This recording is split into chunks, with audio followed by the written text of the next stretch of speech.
Subscribe कीजिए डहरी music channel को, दबाइए इस बेल आइकन को और पाए छत्तीसगढ़ी सॉन्ग की जानकारियाँ सबसे पहले।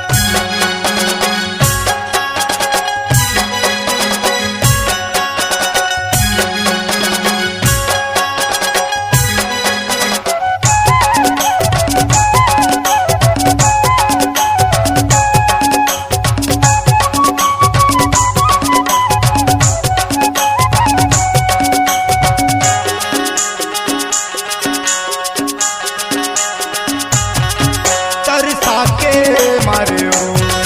हर झाके मारे हो तरसा के मारे हो हर झाके मारे हो आहूं कह के रानी दगा दे के मारे हो आहूं कह के रानी दगा दे के मारे हो तरसा के मारे हो हर झाके मारे हो तरसा के मारे हो हर झाके मारे हो आहूं कह के रानी दादा दे के मारे हो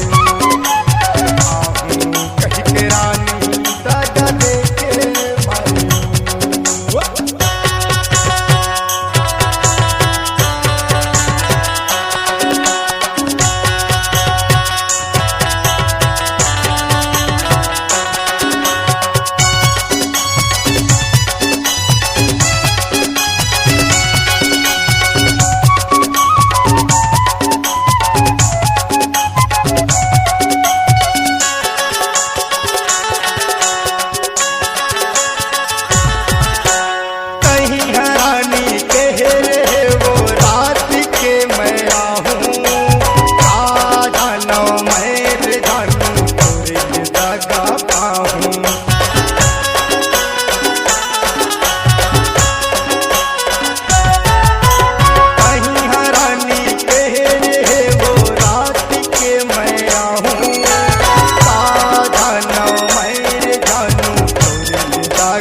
कैसे नींद आई वो कैसे चैन आई वो कैसे नींद आई वो कैसे चैन आई वो सोचते रहे हो जानू रात हसीन होई वो सोचे रहे हो जानू रात हसीन होई वो।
मारे वो